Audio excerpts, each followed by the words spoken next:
आयेननि हेफाजाब मावनांगोना परियालासो मावो सरकारा मावा न'खरनि सोरबा लिड लानांगोन बिथांमोनखौ मा खालामनो सरकार रन्जन दैमारिखौ उदां खालामनांगौब्ला न'खरासो उकिल हमनानै उदां खालामनो नाजानांगोन रन्जन दैमारिखौनो एनडिपि होनना सानदों खिन्थु रन्जन दैमारिनि एनडिपि नङा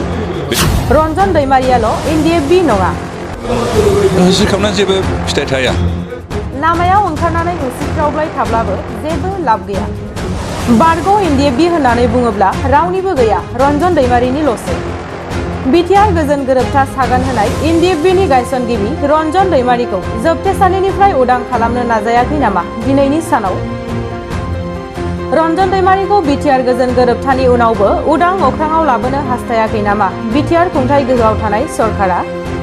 रन्जन दैमारिखौ जोबथेसालिनिफ्राय उदां खालामनो थाखाय न'खरारि सुबुंफोरासो उकिल हमनानै उदां खालामनो नाजानांगोन होननानै दिनै बिटिसिनि लेङाइ गाहाय मावफुं सोद्रोमा गबिन्द चन्द्र बसुमतारिया खौरांगिरिनि सिगाङाव बुंथिदों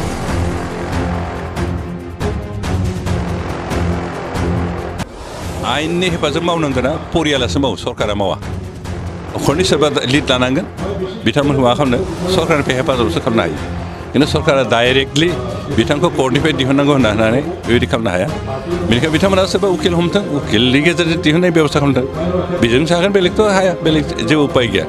दिनै बिटिआर सुक्तिनि गासैबो जोंनो सरकार जिखिनि मावनो होनो रादाय होदों बेखौ जों इमप्लिमेन्ट खालामदों 30% एग्रिमेन्टनि 50% दफाखौ जों फोजोबबाय जे एनडिएफबिनि जिखिनि केडारफोरनि जिखिनि माबा बेखौथ' जों मावबाय दा एसे दंबावो जेनेबा रिहेबिलिटेसन बे 90% जोब्बाय जा 10% बाखि दं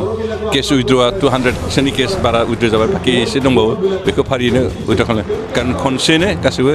उइथड्र खालामजोबनोबो हाया बे फारि फारि केसनि रेकर्ड फैनांगोन नायनांगोन बेनिफ्राय मुंख्लंफोरनि क्षतिपुरनि बाथ्रा बे इतिमধ্যে जों प्रसेस खालामबाय फान्ड कालेक्सन खालामगासिनो फान्ड जोबबानो जों होगोन बेनिफ्राय साख्रि बाख्रिनि खोथा बे इतिमধ্যে प्रि रिलि माबा जागासिनो दं रिक्रुटमेन्ट रेलिया जागासिनो दं बेयो बेखौ सेन्ट्रेल गभर्नमेन्टआ बे कर'ना भाइरास जानायनि थाखाय एपइन्टमेन्टखौ एसे दोनथ'दों आरो बे प्रसेसा स्टार्ट जाबानो बे एपइन्टमेन्टआ जागोन बेनिफ्राय मथथे जोंहा बे सिमानिल'सो एसे बाखि दं आरो बेखौ जों मावफुंनो हागोन थावजेन्डनो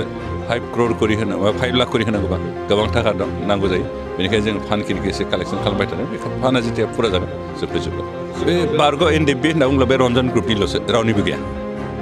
बिथांमोना हाल्ला खालामनाय जादों कारण बिथांमोना एग्रिमेन्टनि गासैबो बाथ्राखौ बुजियाखै रन्जन दैमारिखौनो एनडिएफबि होनना सानदों खिन्थु रन्जन दैमारिनि एनडिएफबि नङा बे थाउजेन्डस एनडिएफबिनि भितराव सासेल'सो बेनिखायनो बिथांखौ बेस खालामनाय जाथिया थांना थानो हाया होसिख्रावना जेबो फिथाइ थाया रन्जन दैमारिखौ दिहुननांगौबा आयेना जिहेतु बिथांखौ होबथानांगौ आयेननि गेजेरजोंसो नाजागोन बेबायदि लामा होसिख्रावनानै खुनु दिन आं बेखौ आं सिगाङावबो बुंदों दाबो बुंगोन बिथांमोना गाज्रि मोनबाबो मोजां मोनबाबो आं बुंगोन जे जिहेतु आयेना बिथांखौ जोबथेनानै दोनदों बिथांखौ जोबथेनायनिफ्राय दिहुनोबा आयेननि हेफाजाबजों दिहुननांगोन बेबायदि लामा हाल्ला खालामनानै होसिख्रावनानै धर्ना प्रसेसन खालामनो खुनु दिन साक्सेस जाया